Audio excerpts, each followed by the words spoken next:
Hey guys, welcome to our review of Kamen Rider Saber, episode 9. As always, I'm your host, the Frozen Stratos. Here with me today we have... The Cinder Blaze. My dude, welcome back. We've got some comments from you guys. We actually have a lot of them. We're going to talk about them, but before that, let's dive into our thoughts on this episode. And I thought... it's still fast. We're still going at 2 times speed, and it was so breakneck that only at the end did I realize it was a Sakamoto episode. I was like, there are too many Dutch angles for this not to be a Sakamoto episode. So I mean, Dutch angles aren't like Sakamoto exclusively, but like he's really the only No one one else. in Toku that uses them. Uh, Yeah. Same with all the explosions. The saturation was up, and like once again, you just couldn't tell because episode flowed as normal. Once we got to the fight portion, it was like, all right, well, gotta sell these new toys. We gotta sell 3 new toys, 4 new toys. I'm gonna say 4 because we got new dude Slash. We got Slash's main book. We have Slash's secondary uh, rock band book, and then we also have Saber's new form, like the 3 form. That was Yeah. a lot to do, and I mean, if you're gonna sell toys, get Koichi Sakamoto. It worked, kinda, but like, I don't know. I don't know. It was a lot at once, and I couldn't sit down and enjoy a Sakamoto episode.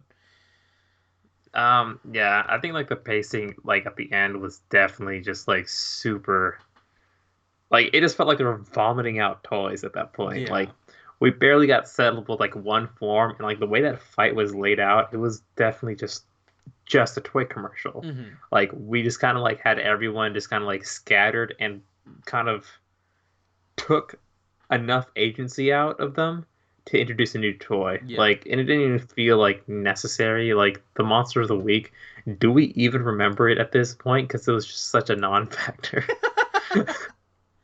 Like it was literally like the thing that they just have to. Oh, I guess like it was the one that like split into like 4, and there's like that one invisible enemy who was supposed to like lead up into Slash being really good at hearing.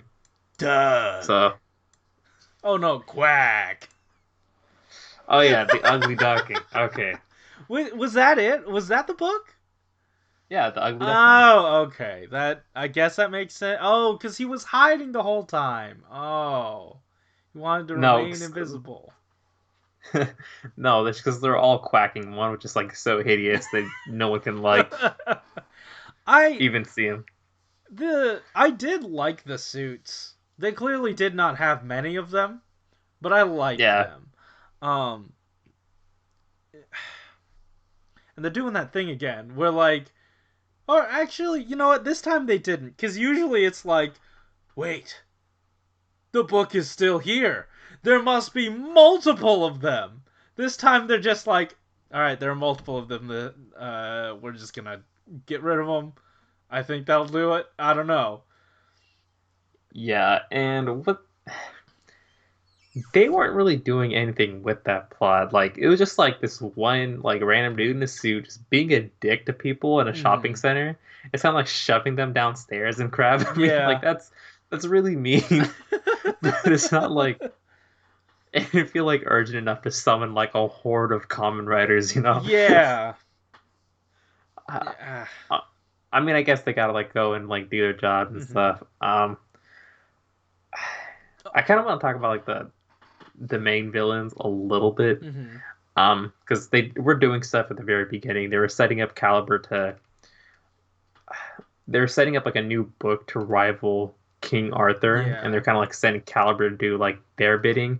And it definitely feels like they were setting up that Caliber's identity is not something that we know. Like I know like this the spoiler for next episode just kind of like blurts it out, but it's been a thing for a while, and like at this point, just there's just no way he's like the father of Espada.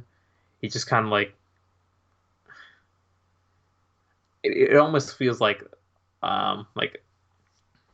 the armor has like a will of its own because he just like never dehensions and stuff, Yeah, right? yeah. So it just seems like a ghost just kind of like doing whatever the plot is telling it Hmm. to, even if it's coming from like this angsty ass boy band. Speaking of which, the one with the really short jacket, we don't need to see him. And then there's just like one who just doesn't respect personal space. I feel like the one with like the really long strand of hair is probably the one I would respect the most. He doesn't do I much, just want to tug on but that string of hair. Like, what is that gonna do? I mean, like he's the only one who hasn't lost, who I still have respect for. Basically, the other two are just kind of like too cartoonish Uh huh. for me to take them seriously at all. It is strange to like not care about the villain faction this time because they're such a non-entity. They're just like inconvenience of the week rather than villain of the week. And sure, we got some stuff with Blue, and there is history there, or perceived history, but like we barely got any of it. We resolved it pretty quickly, and they haven't had a confrontation since. And like I said, when we got the confrontation, it wasn't super spectacular. It was meant to be spectacular, but we did not have enough of the build up to it. So like, I don't care about them. With 01, cared about the villains. With Go, they were fun. They were fun at least. Like, I cared to see them fumble around on screen. Build, oh my god, they were incredible. So like, we've had interesting villains or like entertaining villains for the past few times, and it's so strange to just have some villains, I guess. Yeah, it just felt like we're like spending too much time with the Mm-hmm. toys. Like at this point, uh, also like Rentoro's new form, he went into it and it just doesn't feel like it's that relevant. Like even Espada is like struggling for like relevance. If he wasn't Saber's best friend, he would just almost be completely out of the picture. Mm-hmm. Like Saber's best friend and Calibur's son, Mm-hmm. supposed son. Like Rentoro's like he just feels like a unnecessary character. If we just took him out of this episode, him and Kenzan, and like they don't need to be there. Like Yeah. I wish that they would just like try to like streamline which characters are on or in each episode. Mm-hmm. Like you you have a means to kind of like get rid of them. Just say that they're at like on a different mission Yeah. and just kind of like rotate the writers around so we kind of have a feel of Saber with each one of those Mm-hmm. characters because I feel like it would just like it would work a lot better. I agree. Like I agree. yeah, like maybe you can have like Renter and like Spot around a little bit more often than the others, but they're just all there Mm-hmm. all the time. Yeah, and it is like you said, they weren't there to like escalate the plot because the villains did not seem like they required that much force. And it really like deflates a bit of their strength. If you just throw them in there because oh no, it's a big threat. No, it's some ducks. Um, I did. We were talking about Espada for a little bit, and I did want to mention it is interesting that like whether or not Caliber is his father, he thinks of him. He thinks he's his father, and it's interesting to me that Espada took on the powers of lightning to combat the darkness. I don't know if he was in line to get lightning. I don't know if it was, I don't know if it was his idea to get lightning, but it is interesting that my father is dark and I want to be everything but that, so I choose the light. And the closest thing, lightning. I don't know, once again, I don't know if that's like the I don't know if he could have chosen that. I don't know if it is a thematic thing for him. I don't Um, even think it's like based off like lineage and stuff. It's just like based off of like who you inherit the sword from, and if mhm. Caliber was still the Caliber of the time, it wouldn't make much sense for him to pass it down to his son, especially at that age, I guess. Mm-hmm. So Well, no, that's I thought Caliber was the suit he got for being evil. no, I think he was just Caliber before. Like you can have like darkness powers and still be good, but I don't know. I think he just like betrayed them afterwards. Okay. Yeah, Yeah, I don't know. I guess I'm not paying enough attention. Leave a comment.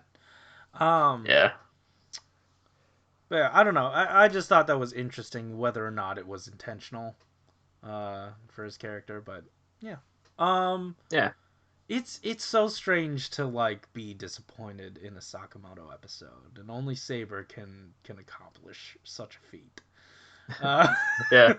I mean, like the forums were like pretty neat. yeah. Like that came out of nowhere because like nothing about Slash's character would even like I know like there's like that sharp contrast that kind of makes it a little bit funny, but it just Mhm. like came out of freaking nowhere, Yeah. and it's not like he was like hiding like this secret wild side too. If they like alluded to it like even like a little bit, like maybe something a little bit more obvious this Mhm. episode, I would have been a bit more okay with it. But I'm glad they gave him a uh, jacket. the jacket just looks all like It a lot helps. better. It helps. Yeah. I wish it wasn't juxtaposed with our main character having Oh overalls god. that were the same pattern as his shirt. What's Yeah. happening? How did you get that? Why aren't the pants the same then? Like, Yeah. what is Like that?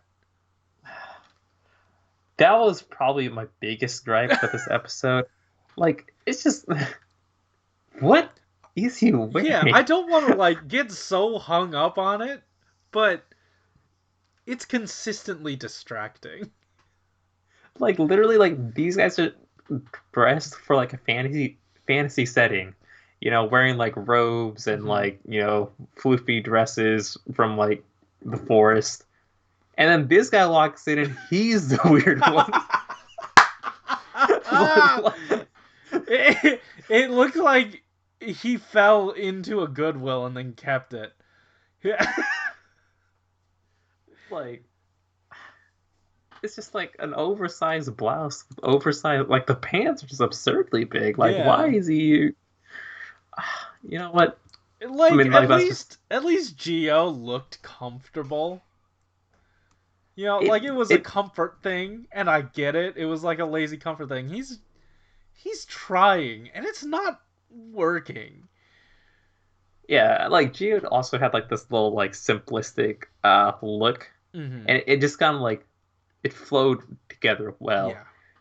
For Saber, he's just throwing shit like all over the place. It's just like I I don't don't know. understand it. Maybe I just really don't like blouses, you know. But it's a common thing between him and like the villain faction as well. So maybe they're trying to imply something here that he was actually evil this entire time. Well, And he's maybe that maybe it implies bad taste is across all factions, whether or not you're good or bad. I don't know. Like everyone else is dressed pretty neatly. It's Yeah. just him. No, yeah, Like yeah, even yeah. But like, we were talking about the villain faction. Do you want to talk about Justin Timberlake and his like fishnets underneath the tank top? uh yeah, yeah. Let's not get too much into their fashion. You know what we can get into though? The comments, because we have a lot of them. Yeah. I believe we got like 4 comments. We did actually get 5, but one of them was spam and it was real weird.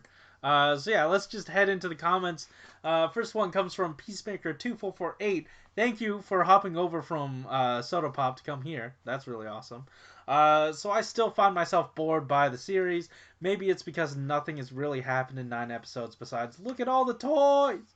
The big takeaway for me from this week was that we get plot next week, but that plot will be that Caliber is the previous Saber, and that just feels like an overbooking of the series since now either Toma's memories are wrong or there is a lot to explain with the backstory we have been beating around the bush uh, for the entire show. Either case, I think I need to walk away from the show for a month and come back when we have less books to sell. It is so strange how this is paced, and like it feels like there's no dialogue between Toei and Bandai of like, maybe situations change where like, hey, toys are coming, and there's a lot of them, a lot more this time. So all of them. Can you all of them? All right. Yeah, I'm pretty sure like Zero One like sold like decently well. So maybe they're just kind of like, hmm. While they're still spending money, let's just put this all in the first quarter. I don't know, and I agree with you. Like maybe it's a situation where they just need to dump the toys and then get to the story. And if that's the case, sure, but at least plan it from the beginning, because I feel like we're missing at least 3 or 4 episodes of Espada plot, of Blades' plot, and their characters really suffered for it, or at least my enjoyment of their characters really suffered for it. Yeah. Uh, All right. Here's the next one. Not gonna read that one. Double the Unknown. All right. Caliber's banter about how more power is needed to reveal the true reality is Ryder saying, "Look, we have to sell you all these toys, and then we will be writing the real story." The Sakamoto effect definitely made this episode much more enjoyable than it should have been. Yeah, I think like some of like the specific like the Dutch angles and like how the fight scenes were shot Oh, and were just like then also we got at least 3 shots of someone being punched into a transition. Uh, yeah, like there's a lot of like things to enjoy in the moment, but like once you're out of it, like the whole thing just kind of like looks a little bit more stupid in your head yeah. because you're not seeing the specific things that are happening. Also, Uh, welcome back, Double the Unknown. It's been a bit. yeah. All right. Okay, next comment. This is from Rajik Rasul, who says, "I love this episode, and the henshin of Kamen Rider Slash makes me crave for sweets. The fight scenes are nice, especially Saber versus Caliber, which it took like one take to do. I love this third book in the Monkey King since I'm biased because of God of High School. Man, this episode is really total rad, man. Excellent. Air guitars. And there's a spin-off series about the sort of Logos riders that will talk about their backstory, about the 5 of them, Buster, Espada, Blade, slash Kenzan. No! I should not have to go elsewhere to get more context about my characters. If I like a show enough, if you've built up enough goodwill, I will obviously enjoy this extra stuff, and that would be neat. But like, you have not done enough of your regular show to get me interested in seeing what you will do with more time. Uh, Yeah. I mean, obviously, I'm pretty sure if we get our hands on it, we'll watch it. I just won't be happy about it. I don't know. Yeah. And I don't trust them to do anything that isn't like superficial because it feels Yeah. like their interactions are just like one sentence long. Yeah, we'll see. I mean, I want more from some of the characters. It's just I don't know. The show's not done enough for me to be like, hey, we also have more content on these. Like it's you starved us of content earlier, and now you're like, no, it's over here now. What you wanted is actually here. That's a little shitty.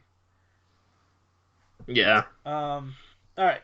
Last comment comes from Andy L, who says, "At least the plot is now moving somewhat on track. From the preview next week, twist seems predictable, but better than Triple Monster selling toys non-stop. Slash and the new girl seem interesting, although the fights of this week were a little bit too CG heavy, especially watching Slash gave me strong X8 vibe.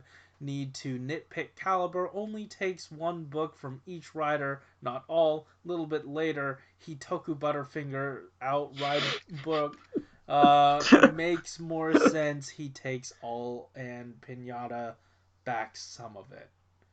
Yeah, it's a little give and take this episode. I feel like it was a bit sloppy. Um, I don't know. Yeah. Yeah. It was whatever. Yeah, the Slash was definitely an XA suit, but we're just not going to mention that at all. Yeah. All right. Yeah. Guys, thank you so much for. Wait, hold up. That new chick, she existed. That's it. There we go. Yeah. We acknowledge that she's there, but she's just like, she looks bored of the show. So like, whatever. I have a feeling she might be like Espada's sister or something. I don't know. Yeah. Hey, and to what you guys were saying about the plot twist for next episode, I don't know. I guess I must not be interested enough or paying enough attention to have picked up on that at all. I I don't know that I care. And that's really the point that I'm at with the show so far. Like, it's what, Peacemaker 2448 was saying. Like, you just sell the toys first and let me enjoy the series after that. Yeah. Anyways, guys, thank you so much for watching. If you liked this episode, hit that like button and subscribe. If you want to hear more from us each week, because apparently 800 of you already have. We passed that threshold. Thank you so much. Leave a comment down below what you thought about our reactions to your thoughts about the episode. While you're down there are still links in the description down below to how you can help support the Black Lives Matter movement by donating money, signing petitions, and watching videos, because there's a playlist full of videos in the description and in the end card that donate all their proceeds to the Black Lives Matter movement. Anyways, guys, thank you so much for watching. Keep it. Yeah. See ya. Alright, what are those my images gosh. that you've sent me? One is them looking at his stupid ass outfit. Hold on, I can't look at him yet. I need to, end the recording first. Yeah. We talked for 22 minutes.